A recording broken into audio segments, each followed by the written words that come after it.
Thank you, Miriam. And I just want to say how grateful I am to Philippa and to all of ARC for having me come and speak today on raising healthy, happy, and resilient children. Raising resilient children is every parent's goal. And yet there is a worldwide epidemic of mental illness in children and adolescents. It's disturbing and should make us pause to understand both its origins and its solutions. We're here today to focus on the solutions, to repair the social fabric. But there is no social fabric without healthy families. But first, we need to understand the underlying causes of this epidemic. As a social worker, psychoanalyst, and author, I have spent the last 33 years working with parents and children. I saw this epidemic coming at me like a tidal wave. Feeling helpless to address it in a bigger way, I wrote books, hoping to get the attention of parents, educators, and policymakers. In these books, filled with research from neuroscience, epigenetics, attachment and psychoanalytic theory, I am going to express to you the connections that I found today. Children have irreducible needs, which when left unmet, leave them more vulnerable to mental illness. In my professional view, this crisis is multivariable, not caused by one piece of a very big puzzle, as some may tell you. In the 1990s, I was already seeing an uptick of younger and younger children being diagnosed and medicated. These children were entering adolescence more susceptible to mental illness.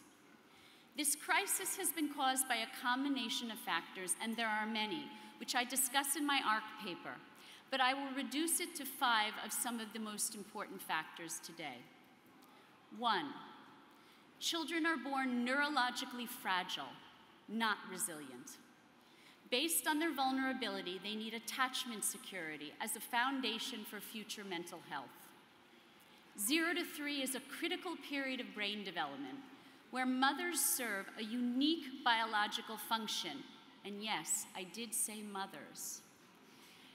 They serve a unique biological function of regulating children's emotions from moment to moment, buffering them from stress and providing them with a feeling of safety and security through their emotional and physical presence.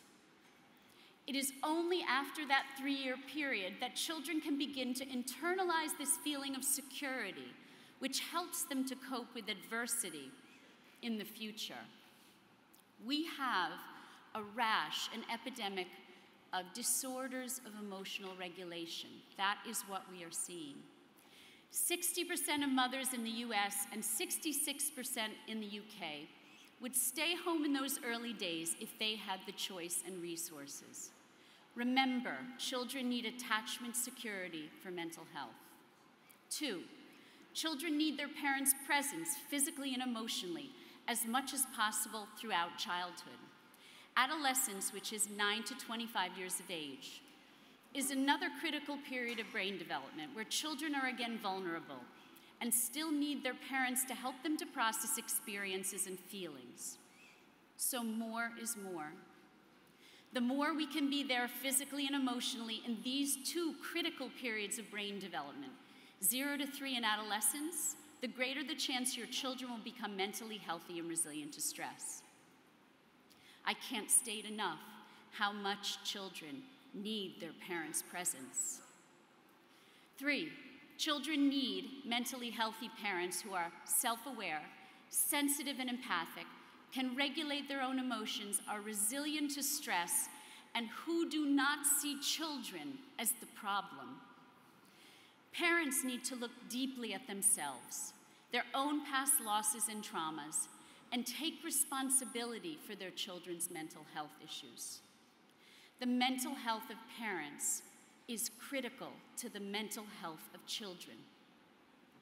4, children need stability and community, whether it comes from the ideal, and I said the ideal, of 2 loving married parents, or an alternative family structure, extended family. Grandparents, aunts, uncles, and cousins are critical to children's mental health. Faith-based communities also have a part to play in children's mental health. According to a Harvard University study, children who grow up in families who attend faith-based services on a regular basis do better in terms of long-term mental health.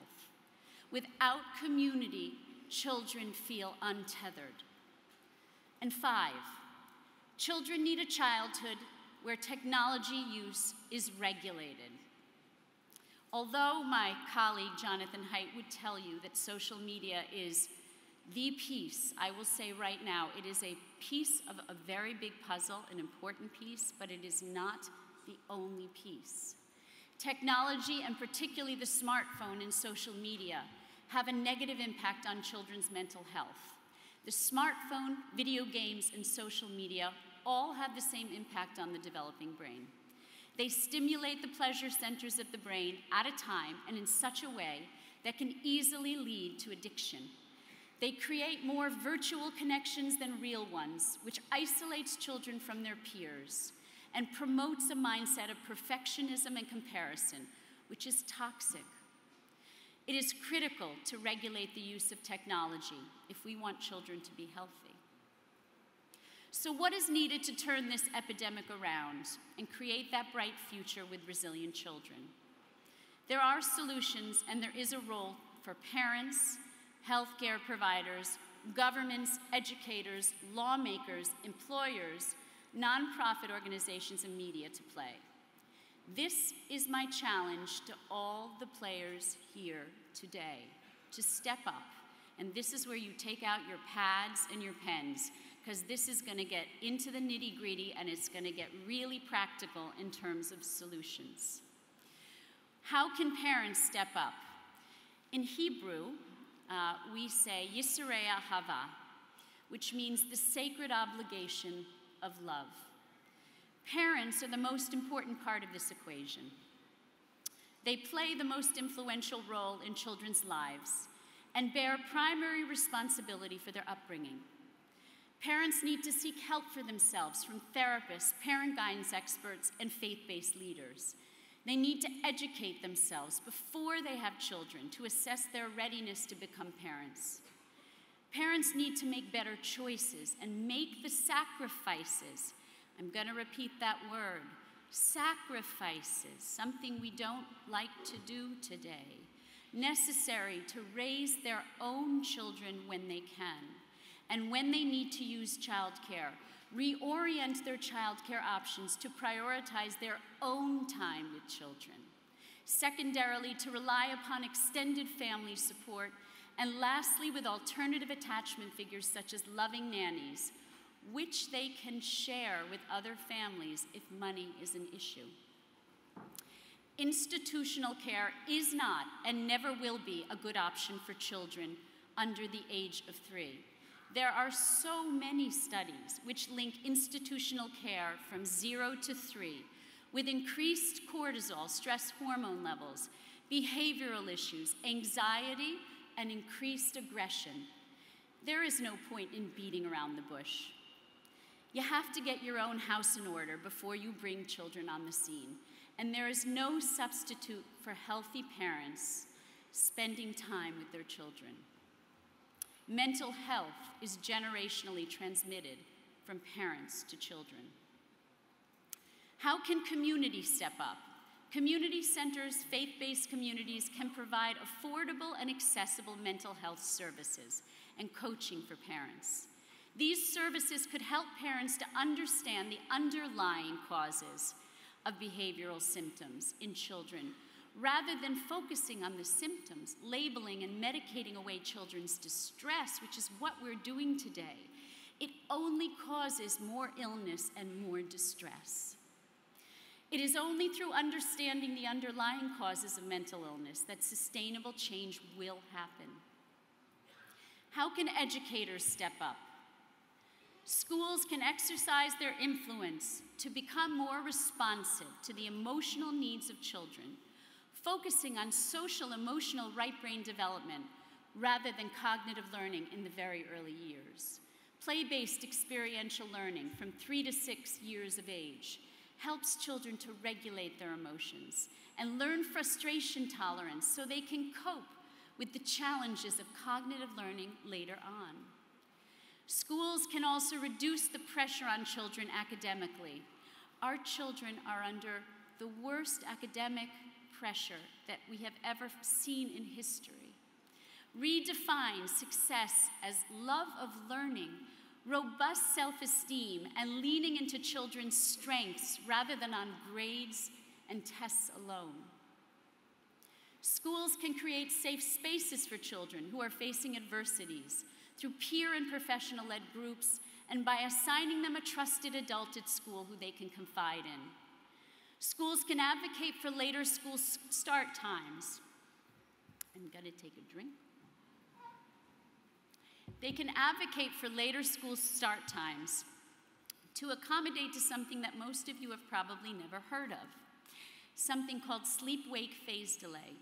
Adolescents produce melatonin later in the evening than adults. That means when your teenager doesn't want to go to sleep till 1 in the morning, there's not something wrong with your teenager. There's something wrong with our society that makes kids get up at 6 in the morning to go to school. And studies show that when adolescents get sleep, they're less mentally fragile. So we should start school for teenagers later. And lastly, schools can take responsibility for students on and off campus with a code of ethical behavior, which demands a zero bullying tolerance and social media hygiene. How can healthcare providers step up? Healthcare providers are the first line of defense for families in crisis and with intergenerational trauma. Pediatricians have to stop focusing on the child as the problem and focus on the parents and family dynamics, as well as moving away from quick fix symptom relief as solutions to this mental health crisis. Pediatricians need to be re-educated that psychiatry should be the last resort when a child is showing signs of anxiety, depression, ADHD, or behavioral problems, unless there is a severe crisis or they fear for the safety of that child. Making the correct referrals in a timely manner to parenting coaches, play therapists, and psychodynamic therapists is key to stemming the tide of this crisis. Educating parents about the importance of breastfeeding, being physically and emotionally present from 0 to 3, attachment security, and the dangers of institutional daycare is a priority for doctors, nurses, and home visitors. How can media step up? Media has an important role to play in helping to turn around the narrative that work outside the home is more important than mothering. Mothering is the most important and valuable work.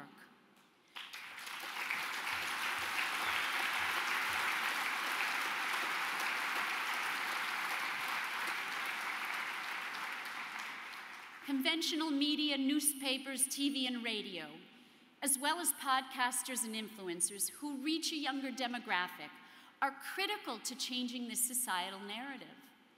Media has, for too many years, focused on the needs of parents and not on the needs of children.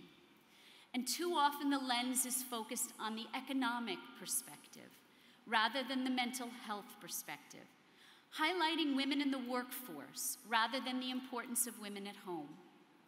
Media can emphasize that marriage is the best environment to raise children in. Two-parent families, when possible, provide emotional and financial security important to the stability of children. Programming and public service announcements can educate parents that institutional daycare is the least good childcare option if you have any other choice. Lastly, media can educate parents that social media is toxic and regulation of it by parents is critical to the health of children. How can employers step up? Employers have a role to play in allowing parents the space and time they need to be present for their children and to invest in their own mental health.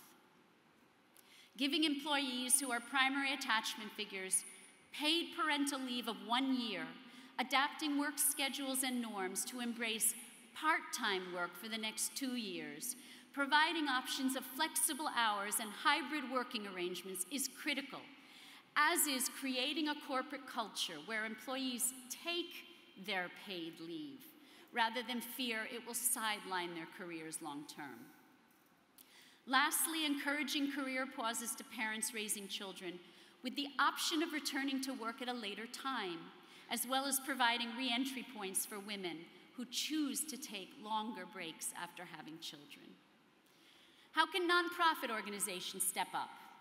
Nonprofit organizations can partner with governments to create and implement preventative parenting education programs, as well as mental health services for parents and children who are at risk and in crisis.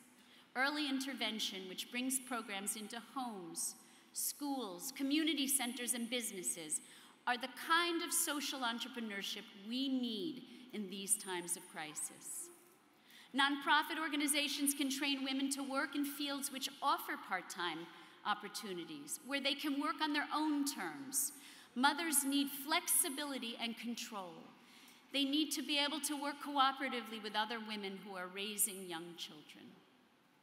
How can government step up? Yes, I do believe government has a role to play. Governments need to support primary attachment figures financially when they do not have resources available from employers. Governments need to give all mothers the option to stay home for a full year and to support them with resources so they can work part-time for another 2 years until their children are out of the 0 to 3 critical window of development, because the costs of neglecting families is far greater in the long run. Governments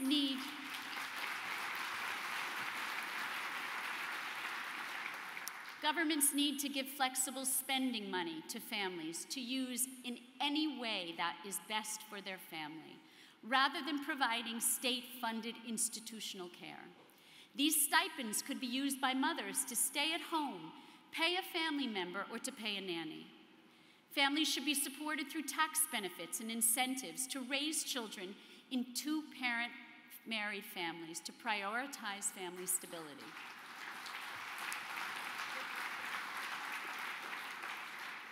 Governments can hold employers accountable regarding their parental leave policies and setting minimum leave at a level which ensures children form that secure attachment to their primary attachment figure.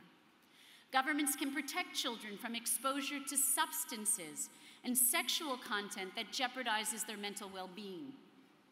They can provide stricter regulations regarding the legalization of drugs and alcohol, as well as online and print content which glorifies drugs and alcohol for adolescents.